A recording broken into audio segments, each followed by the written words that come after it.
Hello everyone. मेरा नाम है Sandeep Das Gupta and welcome to अचीवर्ली। आज हम लोग एनसीईआरटी क्लास 9 हिस्ट्री का चैप्टर 4 का पार्ट 2 शुरू करने जा रहे हैं। प्रीवियस चैप्टर के लेक्चर्स अपलोड हो चुके हैं और मैंने क्लास 9 हिस्ट्री का एक सेपरेट प्लेलिस्ट भी क्रिएट कर दिया है। प्लेलिस्ट का लिंक आपको इस वीडियो के डिस्क्रिप्शन बॉक्स में मिल जाएगा, तो जो लोग नए आए हैं वहां से उन वीडियोस को देख सकते हैं। मैं पढ़ाते हुए इंपॉर्टेंट पॉइंट्स को स्टार मार्क करता हुआ चलूंगा, तो अगर आप बुक से पढ़ रहे हैं आप भी इन पॉइंट्स को स्टार मार्क कर लें, या फिर अगर आप नोट्स बना रहे हैं अपने नोट्स में उन पॉइंट्स को लिख लें, क्योंकि वहां से क्वेश्चन आने के चांसेस ज्यादा होते हैं। अगर आपको कुछ डाउट हो तो आप मुझसे कमेंट्स में पूछ सकते हैं या फिर इंस्टाग्राम पे पूछ सकते हैं। इंस्टाग्राम का लिंक आपको इस वीडियो के डिस्क्रिप्शन बॉक्स में मिल जाएगा। एनसीईआरटी के बुक्स को आप एनसीईआरटी की वेबसाइट से फ्री में डाउनलोड कर सकते हैं, तो वहां से आप इस बुक को डाउनलोड कर लें और आज का लेक्चर देखने के बाद एक बार इस चैप्टर को पढ़ लें, जिससे कि आपको और अच्छे से समझ में आ जाएगा। तो चलिए अब आज का लेक्चर शुरू करते हैं। Chapter 4, forest society and colonialism, वन्य समाज और उपनिवेशवाद। हम लोगों ने पिछले लेक्चर में चैप्टर 4 के पार्ट 1 को कवर कर लिया है। उसमें हम लोगों ने इंट्रोडक्शन को समझा था। फिर उसके बाद हम लोगों ने वाई डिफॉरेस्टेशन के बारे में पढ़ा था। फिर उसके बाद हम लोगों ने पढ़ा था लैंड टू बी इम्प्रूव्ड के बारे में, स्लीपर्स ऑन दी ट्रैक्स के बारे में, और फिर प्लांटेशंस के बारे में। इस लेक्चर के डिस्क्रिप्शन बॉक्स में आपको चैप्टर 4 के पार्ट 1 के लेक्चर का लिंक मिल जाएगा। अगर आपने वो वीडियो नहीं देखा है तो पहले आप वो वीडियो देख ले, फिर आज के लेक्चर के साथ कंटिन्यू करें, जिससे कि आपको और अच्छे से समझ में आ जाएगा। आज हम लोग चैप्टर 4 के पार्ट 2 को शुरू करेंगे। इसमें हम लोग the rise of commercial forestry के बारे में पढ़ेंगे। फिर उसके बाद हम लोग पढ़ेंगे how were the lives of people affected के बारे में। तो चलिए अब आज का लेक्चर शुरू करते हैं। The rise of commercial forestry, व्यावसायिक वानिकी की शुरुआत।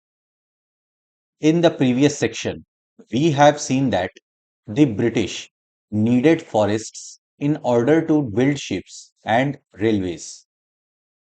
हमने पिछले लेक्चर में समझा था कि शिप्स बनाने के लिए, रेलवे ट्रैक्स पर स्लीपर्स लगाने के लिए ब्रिटिशर्स को जंगलों की आवश्यकता थी, क्योंकि वहीं से वे पेड़ काटकर लकड़ियां प्राप्त कर सकते थे। पिछले खंड में हमने देखा कि जहाज और रेल की पटरियां बिछाने के लिए अंग्रेजों को जंगलों की जरूरत थी। The British were worried that the use of forests by local people and the reckless felling of trees by traders would destroy forests. Britishers इस बात को लेकर परेशान थे कि स्थानीय लोगों द्वारा फॉरेस्ट और फॉरेस्ट प्रोड्यूस का जिस प्रकार इस्तेमाल हो रहा है, और ट्रेडर्स द्वारा जिस प्रकार पेड़ काटे जा रहे हैं, उससे जंगल नष्ट हो जाएंगे। अंग्रेजों को इस बात की चिंता थी कि स्थानीय लोगों द्वारा जंगलों का उपयोग व व्यापारियों द्वारा पेड़ों की अंधाधुंध कटाई से जंगल नष्ट हो जाएंगे। So they decided to invite a German expert, Dietrich Brandis, for advice and made him the first Inspector General of Forests in India. इस प्रॉब्लम को दूर करने के लिए ब्रिटिशर्स ने डीट्रिच ब्रांडिस नामक एक जर्मन एक्सपर्ट को बुलाया और इस प्रॉब्लम को दूर करने के लिए उनसे एडवाइस मांगी, और उन्हें भारत में first inspector general of forest बनाया गया। इसलिए उन्होंने डाइट्रिच ब्रांडिस नामक जर्मन विशेषज्ञ को इस विषय पर मशविरे के लिए बुलाया और उसे देश का पहला वन महानिदेशक नियुक्त किया गया। Brandis realized that a proper system had to be introduced to manage the forests, and people had to be trained in the science of conservation. Brandis ने महसूस किया कि अगर फॉरेस्ट को नष्ट होने से बचाना है और फॉरेस्ट प्रोड्यूस को अच्छे से मैनेज करना है, तो एक प्रॉपर सिस्टम इंट्रोड्यूस करना होगा और लोगों को साइंस ऑफ कंजर्वेशन में ट्रेनिंग देना पड़ेगा। ब्रैंडिस ने महसूस किया कि लोगों को संरक्षण विज्ञान में प्रशिक्षित करना और जंगलों के प्रबंधन के लिए एक व्यवस्थित तंत्र विकसित करना होगा। This system would need legalised sanction, rules about the use of forest resources had to be framed. Brandis ने जो प्रॉपर सिस्टम की बात की थी, उसमें उसने कहा कि लीगल सैंक्शंस की जरूरत पड़ेगी। फॉरेस्ट रिसोर्सेस को कैसे यूज करना है, उसके लिए रूल्स फ्रेम करना पड़ेगा। इसके लिए कानूनी मंजूरी की जरूरत पड़ेगी। वन संपदा के उपयोग संबंधी नियम तय करने पड़ेंगे। Felling of trees and grazing had to be restricted so that forests could be preserved for timber production. पेड़ की कटाई और ग्रेजिंग यानी पशु के चराने जैसी गतिविधि को रेस्ट्रिक्ट कर दिया गया, जिससे टिम्बर प्रोडक्शन को बढ़ावा मिलेगा। पेड़ों की कटाई और पशुओं को चराने जैसी गतिविधियों पर पाबंदी लगाकर ही जंगलों को लकड़ी उत्पादन के लिए आरक्षित किया जा सकेगा। Anybody who cut trees without following the system had to be punished. अगर कोई रूल्स को फॉलो नहीं करता और पेड़ काटता है, तो उसे पनिश किया जाएगा। इस तंत्र की अवमानना करके पेड़ काटने वाले किसी भी व्यक्ति को सजा का भागी बनना होगा। So Brandis set up the Indian Forest Service in 1864 and helped formulate the Indian Forest Act of 1865. Brandeis ने 1864 में इंडियन फॉरेस्ट सर्विस की स्थापना की और 1865 में इंडियन फॉरेस्ट एक्ट को तैयार करने में भी मदद की। इस तरह ब्रांडिस ने 1864 में भारतीय वन सेवा की स्थापना की और 1865 के भारतीय वन अधिनियम को सूत्रबद्ध करने में सहयोग दिया। The Imperial Forest Research Institute was set up at Dehradun in 1906. 1906 में देहरादून में इंपीरियल फॉरेस्ट रिसर्च इंस्टीट्यूट की स्थापना की गई। इंपीरियल फॉरेस्ट रिसर्च इंस्टीट्यूट की स्थापना 1906 में देहरादून में हुई। The system they taught here was called scientific forestry. इस इंस्टीट्यूट में साइंटिफिक फॉरेस्ट्री यानी वैज्ञानिक वानिकी की शिक्षा दी जाती थी। यहां जिस पद्धति की शिक्षा दी जाती थी, उसे वैज्ञानिक वानिकी कहा गया। Scientific forestry, a system of cutting trees controlled by the forest department in which old trees are cut and new ones planted. Scientific forestry में पेड़ काटने की प्रक्रिया को फॉरेस्ट डिपार्टमेंट द्वारा कंट्रोल किया जाता था, जिसमें पुराने पेड़ काटे जाते थे और उनकी जगह नए पेड़ लगाए जाते थे। वैज्ञानिक वानिकी, वन विभाग द्वारा पेड़ों की कटाई, जिसमें पुराने पेड़ काटकर उनकी जगह नए पेड़ लगाए जाते थे। Many people now, including ecologists, feel that this system is not scientific at all. लेकिन आजकल बहुत सारे लोग, जिसमें इकोलॉजिस्ट्स भी शामिल हैं, इस सिस्टम को साइंटिफिक नहीं मानते हैं।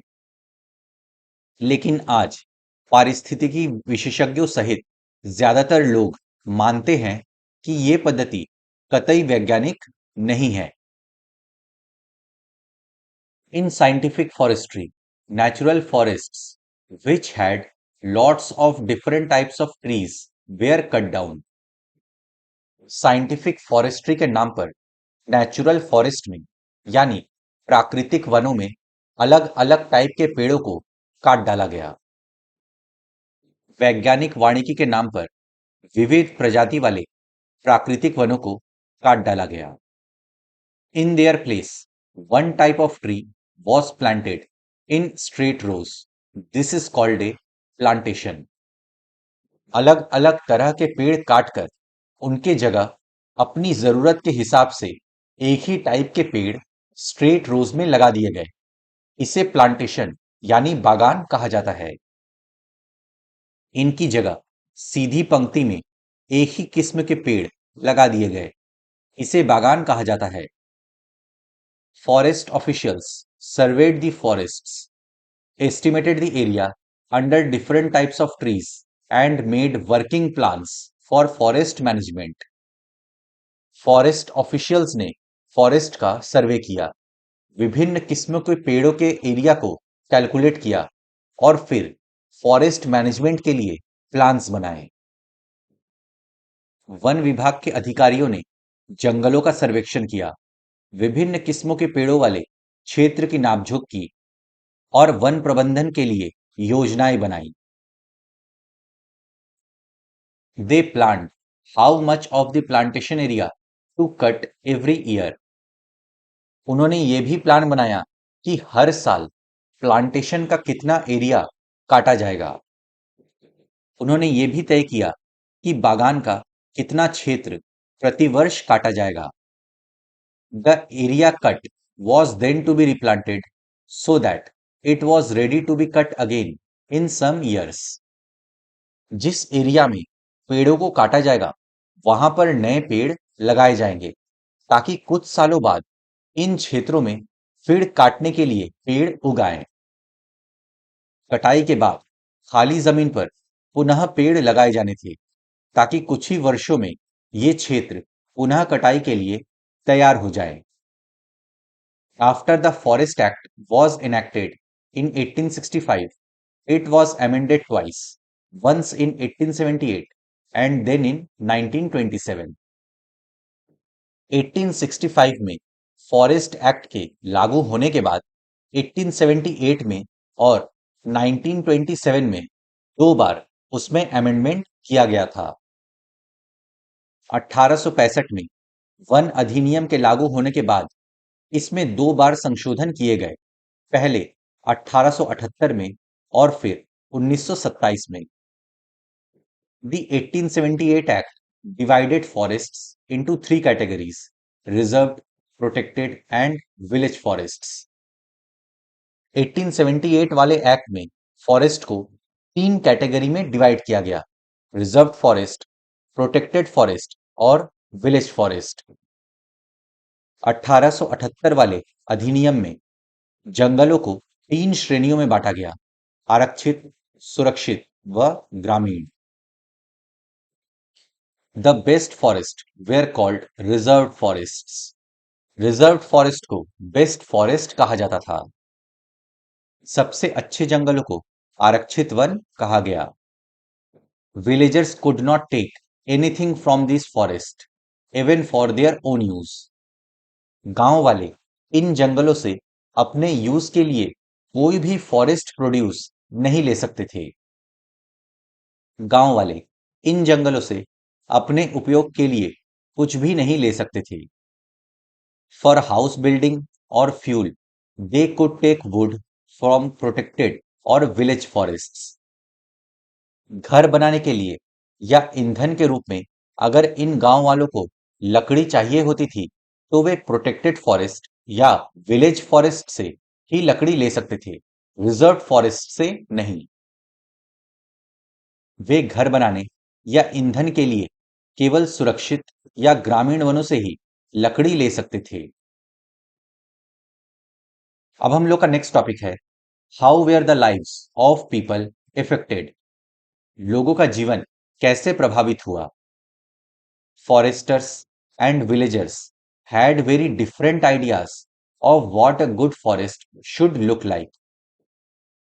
फॉरेस्ट डिपार्टमेंट के लोगों के लिए और गांव वालों के लिए एक अच्छा जंगल कैसा होना चाहिए, इसमें बहुत अलग विचार थे। एक अच्छा जंगल कैसा होना चाहिए, इसके बारे में वनपालों और ग्रामीणों के विचार बहुत अलग थे। Villagers wanted forests with a mixture of species to satisfy different needs: fuel, fodder, leaves. Villagers चाहते थे कि जंगल से उन्हें अलग अलग तरह की चीजें प्राप्त हो, जैसे ईंधन के लिए लकड़ी, चारा, पत्ते, ताकि उनकी रोजमर्रा की जरूरतें पूरी हो सके। जहां एक तरफ ग्रामीण अपनी अलग अलग जरूरतों जैसे ईंधन, चारे व पत्तों की पूर्ति के लिए वन में विभिन्न प्रजातियों का मेल चाहते थे, the forest department on the other hand wanted trees which were suitable for building ships or railways. Forest department जंगल से लकड़ी चाहती थी ताकि वे शिप्स बना सके, रेलवे ट्रैक्स के लिए स्लीपर्स बना सके। वही वन विभाग को ऐसे पेड़ों की जरूरत थी जो जहाजों और रेलवे के लिए इमारती लकड़ी मुहैया करा सके। They needed trees that could provide hardwood and were tall and straight. So particular species like teak and sal were promoted and others were cut. Forest department को ऐसे पेड़ चाहिए थे जिसमें उन्हें हार्डवुड मिले, पेड़ लंबे हो और स्ट्रेट हो। इसलिए कुछ पर्टिकुलर स्पीसीज के पेड़ को प्रमोट किया गया, जैसे साल, टीक, और बाकी को काट दिया गया। ऐसी लकड़ियां जो सख्त, लंबी और सीधी हों, इसलिए सागौन और साल जैसी प्रजातियों को प्रोत्साहित किया गया और दूसरी किस्में काट डाली गई। In forest areas people use forest products, roots, leaves, fruits and tubers for many things. Forest areas के पास जो लोग रहते थे वे फॉरेस्ट प्रोडक्ट्स का इस्तेमाल करते थे, जैसे रूट्स, लीव्स, फ्रूट्स, ट्यूबर्स। इन सब से उनकी विभिन्न जरूरतें पूरी होती थी। वन्य इलाकों में लोग कंदमूल, फल, पत्ते आदि वन उत्पादों का विभिन्न जरूरतों के लिए उपयोग करते हैं। Fruits and tubers are nutritious to eat, especially during the monsoons before the harvest has come in.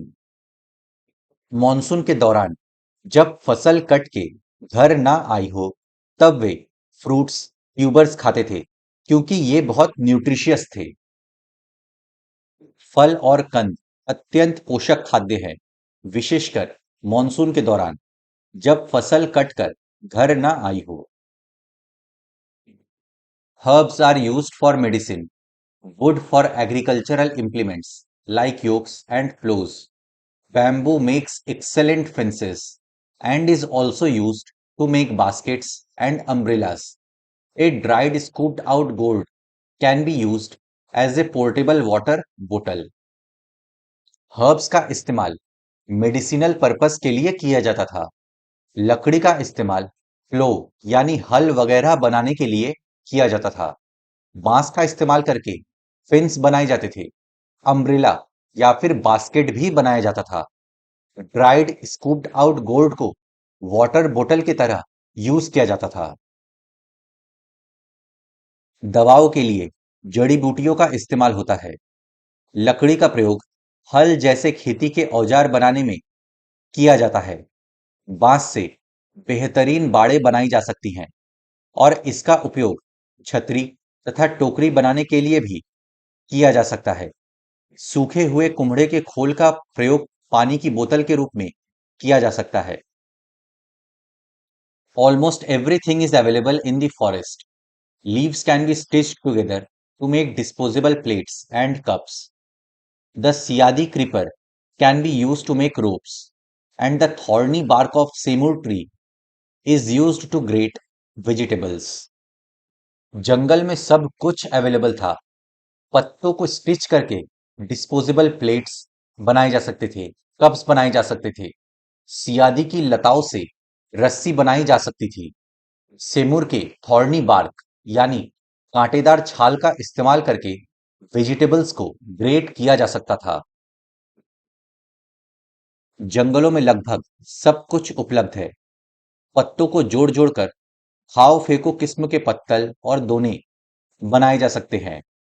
सियादी की लताओं से रस्सी बनाई जा सकती है। सेमूर की कांटेदार छाल पर सब्जियां छीली जा सकती हैं। The sale of tendu leaves is a major source of income for many people living in forests. जंगल में रहने वाले बहुत सारे लोगों के इनकम का मेन सोर्स था तेंदू के पत्ते। वे तेंदू के पत्ते बेचकर अपनी आजीविका चलाते थे। जंगलों में रहने वाले बहुत सारे लोगों के लिए तेंदू के पत्तों की बिक्री आय का एक प्रमुख साधन है। Each bundle contains approximately 50 leaves, and if a person works very hard, they can perhaps collect as many as 100 bundles in a day. एक बंडल में 50 पत्ते होते थे। अगर एक व्यक्ति बहुत मेहनत करता था, तो वो पूरे दिन में 100 बंडल ही इकट्ठा कर पाता था। प्रत्येक बंडल में लगभग 50 पत्ते होते हैं।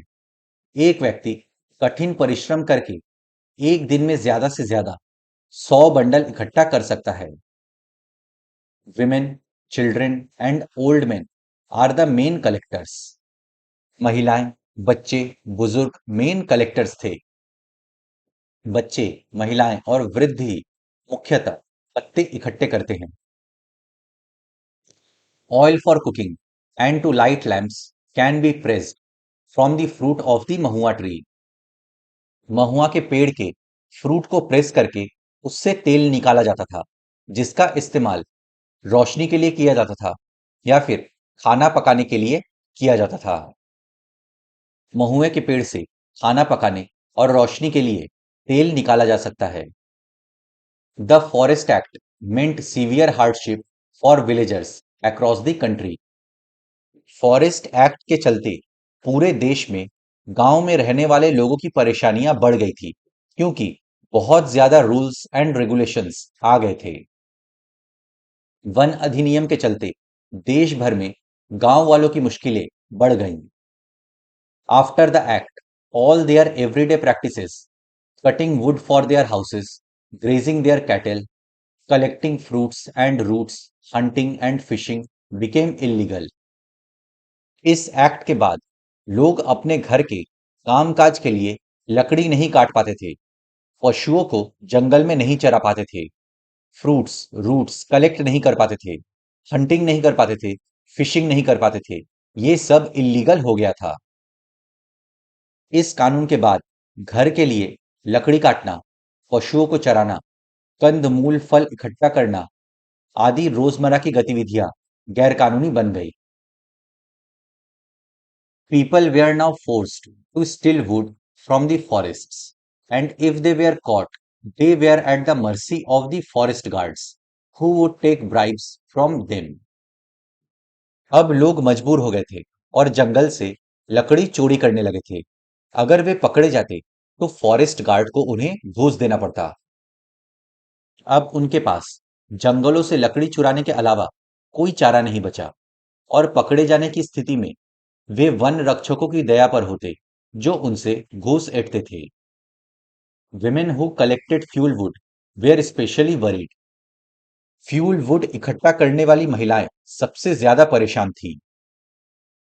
जलावनी लकड़ी एकत्र करने वाली औरतें विशेष तौर से परेशान रहने लगी। It was also common for police constables and forest guards to harass people by demanding free food from them. Police constable, forest guard लोगों को परेशान करते थे और उनसे फ्री फूड डिमांड करते थे। मुफ्त खाने पीने की मांग करके लोगों को तंग करना पुलिस और जंगल के चौकीदारों के लिए सामान्य बात थी। तो फ्रेंड्स, इसी के साथ हम लोग का आज का लेक्चर समाप्त होता है। अब नेक्स्ट लेक्चर में हम लोग चैप्टर 4 के पार्ट 3 को शुरू करेंगे। मैं आशा करता हूं कि आपको सब कुछ समझ में आ गया होगा। अगर आपको फिर भी कुछ डाउट है, तो आप मुझसे कमेंट्स में पूछ सकते हैं या फिर इंस्टाग्राम पे पूछ सकते हैं। अपने फ्रेंड्स के साथ इस वीडियो को शेयर करें। वीडियो पसंद आए तो लाइक करें, चैनल को सब्सक्राइब करें। मैं मिलता हूं आपसे नेक्स्ट लेक्चर में। Good day to everyone. जय हिंद।